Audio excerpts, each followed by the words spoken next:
Hi, I'm Zoe Vexed, and today I would like to talk to you about a sensitive topic. Unfortunately, it does require a trigger warning on this one, so it's going to deal along the lines of why ought we accommodate trans people with their pronouns specifically.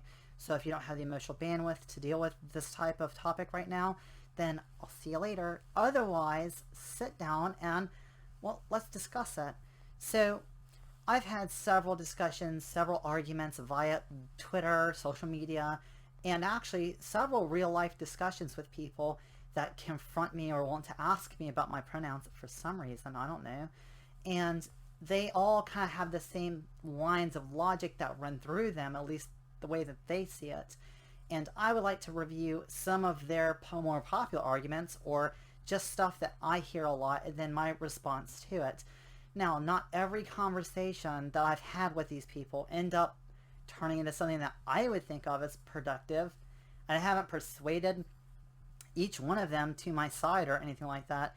However, I feel like I can offer a fairly robust defense for a lot of these common arguments because, I mean, let's be real, there's nothing more unreasonable about using a trans person's pronouns than using a cis person's pronouns. We're not asking for anything else other than the same decency that you would offer someone else. So let's start with the very first one that I encounter all the time, and this is a confusion between sex and gender.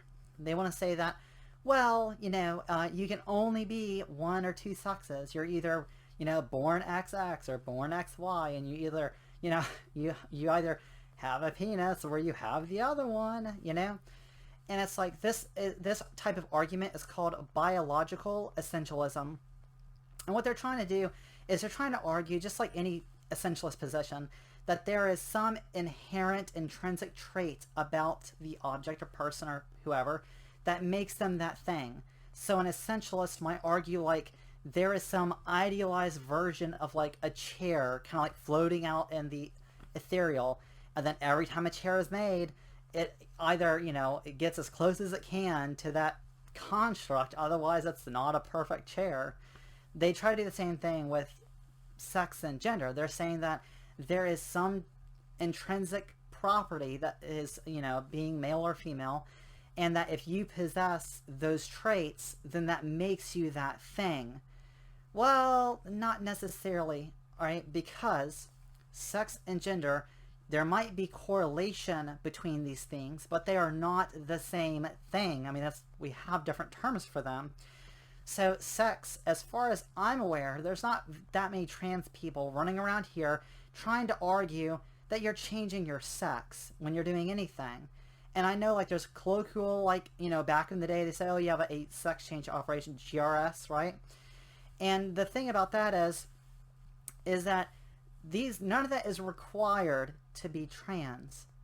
And so, like, if it doesn't make sense to say, well, we would make that argument because we're getting GRS or we're medically transitioning or whatever, which is a whole nother ball of worms, because you do have like people that are trans medicalists and they will try to exclude other trans people if they are not taking hormones or if they don't have plans to do some type of like medical transition to their body via, surgeries or whatever. The problem with this is that being trans is an identity. It's not necessarily something that you have to do physically. There's no physical requirement to be a trans person for like, and everybody knows this. Even like charlatan like Blair White understands that she's no more of a trans woman now that she's had, some surgeries and other stuff, versus when she first had the realization, like, oh, I'm trans, right? Because it's just, every trans person has their own individual journey, and only person can decide on where they're happy at, or at least happiest, when they decide to, express who they are as more closely as they can. So, like, when I first realized that I was trans, I obviously just wasn't that happy with myself. So I was like, I'm going to do things to try and make myself happier. As far as the sex versus gender aspect of it, so if you realize that the things that that you enjoy, the interests that you have, the way that you just feel about expressing yourself, about presenting yourself, and the way that you want to be recognized by other people. If that does not match the gender that you are often assigned at birth, then you can end up being a trans person. And you say, you know what?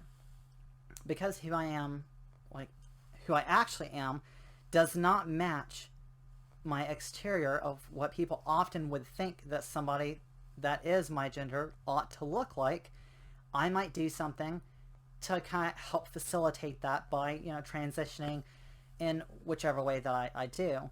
Now, that journey, as I said, is unique to each person, and no one has a right to judge someone as more trans or less trans just because of something that they decided to do or not to do. But the main focus of this is that it's based on an internal identity, and often our identities are validated internally, where you just recognize, like, oh yeah, I'm a woman, versus externally, where somebody else looks at you and then correctly genders you as a woman. You can do stuff as like gender presentation, gender expression, all these sorts of things to help other people recognize what gender that you would like to be recognized as. And even within the trans community, we understand that nobody's going to get it perfect. I'm not going to look at someone, because you can't just look and tell someone's gender. So you can just, sometimes you can make assumptions, but just be prepared to face pushback if you do that. The best course of action, if you're unsure, is just ask them. It's not that hard. Just, you can casually bring it up, or you can introduce yourself and introduce your pronouns and then ask for their pronouns. Now, that's the very first argument that they like to kind of stick to, is they conflate all the time sex and gender. I'll make a different video that goes like much more into the science on this. If you would like to, feel free. I mean, you can just Google it and read all the studies and stuff that have been done. The American Psychological Association, the British NHS, like all of the major mental health organizations, psychological associations, medical associations across the globe all agree on this stuff. They agree on validating trans people as ourselves, and also that the best outcome for us to have a prosperous life is very often transitioning. Now, one of the next things that they'll try to argue is they're going to try to argue, for instance, that a free speech issue. And they're going to say, oh, trans people are trying to force us to, use whatever pronouns they want to. And they'll create whatever, they'll say some crazy whatever they want to come up with to try to like pin you down and make you stumble over this as a stumbling block. And the thing is, the answer to this is pretty easy. It's like, first of all, trans people are not trying to change the law. There's nothing that we're trying to change in regards to free speech. Now, just like currently, if you walk around calling people like by the wrong gender, or calling them the wrong name, or insulting them, you will face some type of social consequence, because people are just going to think like, God, that guy's an asshole, isn't he? Because I know I wouldn't want someone around me that's just constantly deriding me or mocking me or whatever else. There's nothing that says that you can't do that as far as free speech, but I mean, like, let's be real. If you're at a business, like if you go to a restaurant, you're like, oh, look, it's Taco Tuesday, and you go in there, you start insulting people, they're probably going to ask you to leave. And if you work at the restaurant that's serving up Taco Tuesday, and you just walk around insulting customers, well, I mean, like, is the government going to come and arrest you? Like, oh my God, like you misgendered this person. No, they're not. But chances are management, as, facing pushback or whatever else, or just people getting mad and complaining about you, you might lose your job on this, or from this. And to some extent, I really get tired of right-wingers crying about this. I mean, like, this is not a unique experience, like, for people in regards to trans people. If you insult anyone in this way, if you walk around calling anyone by the wrong name, or you keep insulting them, you're going to end up facing pushback. Which is why, like, there are certain infamous cases at this point where it's like some cis people have gotten fired from their jobs for continuously harassing trans coworkers, and then want to turn around and try to sue their company and say like, oh, that was wrongful termination or whatever, when it's like, you know, they want to pretend like there's additional protections being given to trans people. There's not. The same protections for trans people apply to cis people as well. Like, I can't go and just keep insulting my coworkers and expect like no pushback from this at all. Like, that just isn't going to happen. So moving on from there, they'll often retreat to something like, why ought we accommodate trans people? Like, why ought we be compelled? And then I'll generally say, well, the best reasoning that I could think of is just, I mean, common fucking decency, right? I mean, where did that go in 2020? But what they end up saying then is, well, what if I feel like being a jerk? What if I feel like being an asshole? Whatever else. And it's like, okay, I covered that in the free speech portion of this, but let's really think about this for 1 second. Because each one of these people that ask me something like that, like, why ought I accommodate trans people? And they keep going, you know, trying to repeat that line of reason. I haven't given them a compelling reason that makes them want to do this. And I've tried to explain this to all these different people. I cannot make you want to help someone else. I cannot make you be a decent person. I've never argued. I don't think, you know, no one can do that. And no one is trying to, you know, force you to do that. The reason why I'm using the word ought here is because that's how I think of it. You ought to do that. It's the right thing to do. But for instance, let's say if you're like, well, I don't think so. Like, why should I do that? And then each one of these people will be, you know, they have some type of group interest, just like I have an interest in like helping the LGBT community, helping the trans community. A lot of these people, let's say for instance, like they might be a military veteran or something like that, you know, and then you could ask them, and you can, you know, try to do it politely, but you could say something like, well, can you explain why I ought to care about soldiers? Why should I care that they chose to do a job that puts them overseas in danger or whatever else? You know, when they want to petition about, like, let's talk about like the VA and how it's like underfunded, or they need more help in order to, you know, treat more soldiers or whatever else. I mean, I understand that they have that interest, but by the same token, if you're like, well, you know, if they're going to say, why ought I care about trans people? Like, why ought I accommodate them? Then we could say the same thing about their group interest. Well, why ought we, you know, accommodate soldiers? Like, what's the compelling reason that I should care about this? And it ends up being the same thing. The answer is like, because it, you know, we ought to help one another. We ought to care about people. It shouldn't be like that hot of a take just to say we should help one another. And, you know, by that same token, I'm not going to mention the military without saying, like, you know, we ought to show solidarity with, you know, immigrants and people that need help, and refugees around the world and everything. It's a fucking tragedy how we treat them. However, it ends up being the same thing. These people want a compelling philosophical reason. And it's like, well, the best reasoning that I can offer you is that, you know, we ought to all care about one another. I mean, like, how much better could the world be if everyone just gave a shit, you know? That's, you know, their last popular argument. And then I'll just say, like, for the record, of running through these arguments, and when they talk about, like, biological essentialism, whenever they talk about sex versus gender, and they keep conflating this, you have to uncouple that. You have to help them understand that once you remove it from there and help them see that, you know, gender itself is a social construct.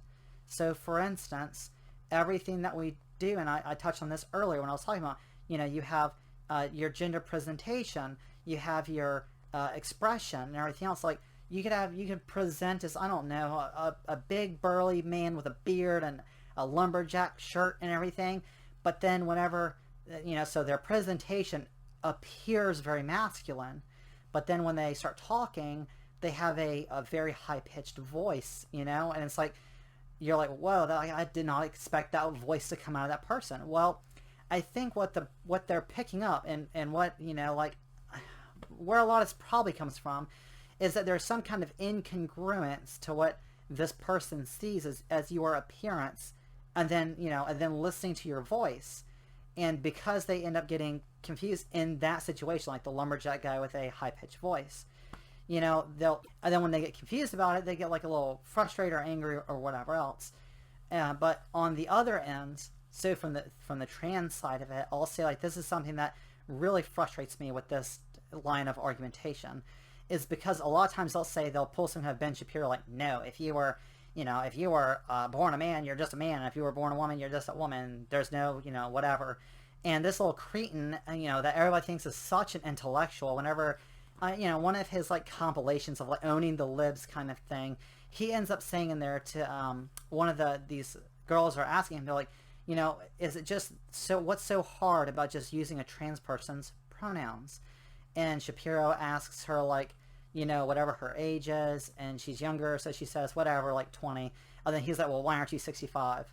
And then she gets kind of like tangled up in this moment, and everybody's like, starts laughing or cheering for Ben, the conservatives are there they do. And it's very easy on this one, Ben. It's because age like is external to you, time is external from you. That's not an identity, right? What you're talking about is you're talking about something that's like your gender, your sexual orientation. He's a fundamentalist Jew. His religion.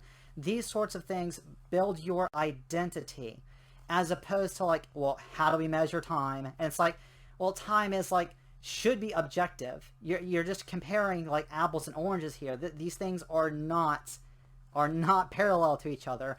But everybody thinks that, well, that was like this aha moment. It's like unfortunately it just doesn't get you there. It's frustrating because it's like it just shows like his ignorance on this topic. And well, I don't think it's ignorance. I think he's like purposefully malicious about this because he has to make money somehow. Why not be a grifter? But on at the end of the day, I think the best argument is like we should all just be good to one another. If you knock out that biological essentialist point, if you sit here and you kind of uncouple sex and gender, and you knock down their argument about like why shouldn't you want to change freedom of speech. Nobody wants to do that. If they talk about like hate crime and stuff like this, talk about like hate crime laws, and well, that's additional protections for trans people. It's like that doesn't really have anything to do with pronouns. I'll cover that in another video. It's easily defended.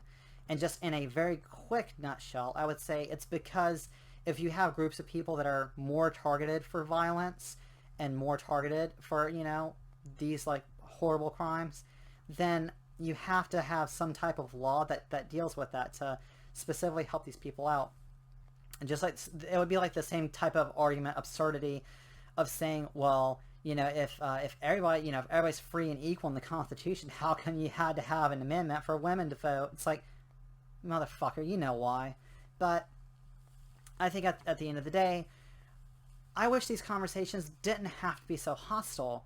I wish that it wasn't like this just constant bombardment, and especially for the biological essentials like the Ben Shapiro's and stuff. It's very telling in a video that he did with Blair White when she was asking him like if she was waiting for him at a restaurant, and he arrived and it was like a business meeting, whatever, and he went to talk to the hostess, and she was asking him like, who is he here to see? Would he point at her from across the room and say like that he's there to he's there to see the man over there in like whatever, the red dress, or would he just say, oh, the lady over there in the red dress? And Ben admitted then in that video that he would for utilitarian purposes call her she then. But we know that's not true. When he's covered other videos and he sees trans people and they're presenting as their gender, he genders them that way. The problem comes whenever you have someone like Ben Shapiro or any of these people, and they'll say, like, I was arguing with a guy on Twitter, and I mean, I'll just say that for the record, he ended up being like fairly polite throughout the discussion. He just continuously was insisting that he disagreed with me when it comes to gender issues. And he kept saying that, no, if you were born a male, you're always a male, and these sorts of things. But he also, like, in a contradictory way, was saying that he supports trans rights. And I was like, I'm sorry, but, it seems bizarre to me that you're saying that you don't feel like you should have to use trans people's pronouns, or that you even, like, you ought to, but you are pro-trans rights. And then his argumentation was more along the lines of this. He's like, well, you should be able to do whatever you want to with your own body because that's your body, and however you want to be recognized is however you want to be recognized. However, he was not going to, the ought do it. And I was like, no, wait a minute. I was like, if you think that if somebody is born, like, a male, and they're born a female, that's the way it always is. Let's say, like, they're transitioning, then at some point, there will come a time, or, mostly, like, you can't necessarily, like, you would never know that they're even trans if they didn't tell you, or somebody else didn't point it out, or whatever, like, it just didn't come up.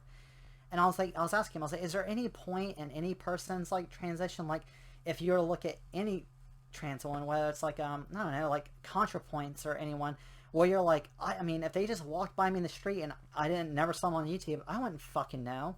And it's like, I was like, would he then still, misgender them? And then he was like, well, maybe at some point I would change it, but that would have to be, like, up to me. And I'm like, at some point, don't you just recognize, like, you're just being a dick? Like, that's clearly a woman, or that, a trans man. They're clearly male, like Jamie Dodger.